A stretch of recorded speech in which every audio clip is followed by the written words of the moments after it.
अस्सलाम वालेकुम मेरे प्यारे अजीज दोस्तों, बहनों और भाइयों। आज का जो हमारा टॉपिक है वो दुआ के बारे में है। मैं अभी आप लोगों को एक वीडियो भी दिखाता हूँ, उससे आपको पता लगेगा कि हमारे प्यारे नबी सल्लल्लाहु अलैहि वसल्लम ने कभी भी नमाज के बाद हाथ उठा के दुआ नहीं की, सिवाय वसीला और तवस्सुल के तौर पर अगर किसी मुक्तदी ने बारिश का कह दिया हो। इसके अलावा हमें कोई ऐसी रिवायत नहीं मिलती कि हमारे प्यारे नबी सल्लल्लाहु अलैहि वसल्लम ने नमाज के फौरन बाद जो सा है वो हाथ उठा के दुआ की हो और बाकी सब ने आमीन आमीन कहा हो। ऐसा कभी भी नहीं हुआ। अब सवाल ये पैदा होता है कि नमाज में नमाज के फौरन बाद दुआ नहीं करनी हाथ उठा के इज्तिमाई तौर पर, तो फिर दुआ करनी कब है? तो सबसे पहले मैं आपको ये एक बहुत बड़े मौलाना थे, मौलाना इसहाक, इनकी वीडियो दिखाता हूँ, फिर उसके बाद हम बात करेंगे। तो ये देखिए, पूरी जिंदगी हुजूर ने नमाज के बाद दुआ की, कभी नहीं हाथ उठाया ना दुआ की, जरूरत ही नहीं नमाज में करते। 7 जगह हुजूर ने नमाज के अंदर अंदर सुन लें, आप भी करना शुरू करें। उसके लिए कोई इबादत रखने की जरूरत नहीं, जो आपके दिल में आए मेरे तरफ से सुन लें। आपका बच्चा बीमार है, आपको मुलाजमत नहीं मिल रही आपको, और उसी में और अपनी जुबान में, ये भी छोड़ें कर दिए या नहीं, नमाज के अंदर अपनी जुबान में रोए कि मौला रहम फरमा, हमारा ये मसला है। शुरू में ही हुजूर ने किया, रकू में किए तस्बीह के साथ, हमें अल्लाह मन हमला को खड़े कर सजदे में, दोनों सजदों के दरमियान तशहुद में 7 जगह हाथ में जिसमें हजूर को। अब 2 तो हाथ ना बढ़ाए, सजदा जब करे फर्ज नमाज हो सुन्नत हो कोई, सुभान रब्बियल आला क्या करना मेरी बच्चियों बहनों खुदा के लिए, वहाँ ही सर रखे ना, जैसे किसी के पाँव पड़ जाता आदमी मेहनत करने। आप खुदा के सामने पाँव पड़े हुए हैं। हजूर ने फरमाया सबसे ज्यादा बंदा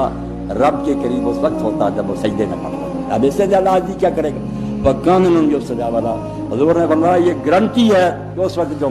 तो देखा मेरे प्यारे अजीज दोस्तों, बहनों और भाइयों, जो इन्होंने वीडियो दिखाई, जो मैंने आपको वीडियो दिखाई है जिसमें इन्होंने दुआ के हवाले से बताया कि 7 जगह पर दुआ हम नमाज के अंदर कर सकते हैं। इन्होंने तो ये कहा है कि अपनी वर्डिंग में कर सकते हैं, लेकिन सुन्नत से हमें ये मिलता है कि हमने उसे अरबिक में ही करनी है। एक हमें जामिया दुआ आनी चाहिए जो सारी दुआएं कवर कर लेती है, और वो जामिया दुआ है रब्बना आतिना फिद दुनिया हसना व फिल आखिरती हसना व किना अज़ाबन्नार। ए अल्लाह, मुझे दुनिया और आखिरत में भलाई अता फरमा और जहन्नुम की आग से बचा। तो ये जामिया दुआ है जो आप नमाज के अंदर ही करें तो इसका फ़ायदा है। हमारे प्यारे नबी सल्लल्लाहु अलैहि वसल्लम ने फरमाया, सजदे में कसरत से दुआ किया करो, सजदे में दुआएं कबूल होती हैं। तो आप सजदे में कसरत से रब्बाना आतिना फिद दुनिया हसना व फिल आखिरती हसना व किना अज़ाबन्नार ये दुआ पढ़ें, और अपने जहन में वो नीयत रखें जो चीज़ आपने अल्लाह ताला से मांगनी है।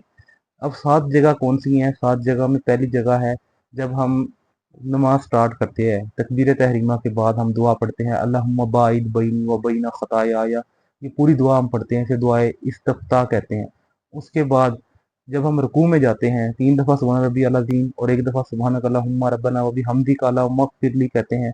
अल्लाहुम्मा इग़फिरली का मतलब क्या है? अल्लाह मुझे बख्श दे, ये भी दुआ है। उसके बाद जब हम समी अल्लाहु लिमन हमीदा कहते हैं, ये भी दुआ है, यानी अल्लाह की तारीफ करना भी दुआ है। उसके बाद जब हम सजदे में जाते हैं तब दुआ करते हैं, फिर सजदे में 2 सजदों के दरमियान बैठते हैं फिर दुआ करते हैं, और फिर सजदे में जाते हैं तो दुआ करते हैं, और फिर तशव्वुद में जब हम अत्तहियात पढ़ लेते हैं, अत्तहियात पढ़ लिया, दुरूद पढ़ लिया, उसके बाद दुआएं ही दुआएं हैं। और आप रब्बना आतिना फिद दुनिया हसना व फिल आखिरती हसना व किना अज़ाबन्नार पढ़ते रहें बार बार, और अपने जहन में वो दुआ जो है ना हाजिर करे जो आपने अल्लाह से मांगनी है, और वो नीयत हाजिर करे। मिसाल के तौर पर अगर मैं चाहता हूँ कि मेरे एग्ज़ाम है और मैं चाहता हूँ कि मैं एग्ज़ाम में अच्छी पोजीशन हासिल करूँ, ये मेरे जहन में दुआ है, और इसको जहन में रख के मैं अरबिक में यही पढ़ता जाऊँ, रब्बना आतिना फिद दुनिया हसना व फिल आखिरती हसना व किना अज़ाबन्नार।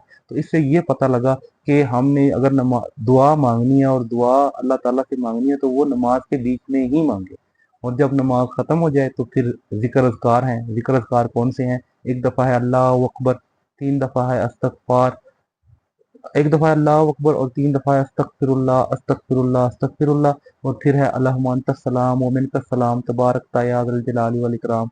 और फिर दुआ है ला इलाहा इल्लल्लाहु वहदहु ला शरीका लहु लहुल मुल्कु व लहुल हम्दु व हुवा अला कुल्ली शैइन क़दीर।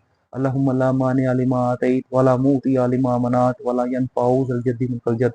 और फिर एक और दुआ है ला इलाहा इल्लल्लाहु वहदहु ला शरीका लहु लहुल मुल्कु व लहुल हम्दु व हुवा अला कुल्ली शैइन क़दीर। ला हौला वला कुव्वता इल्ला बिल्लाह। ला इलाहा इल्लल्लाहु व ला नअबुदु इल्ला इय्याह। लहुन निअमतु व लहुल फ़ज़्लु व लहुस सनाउल हसनु।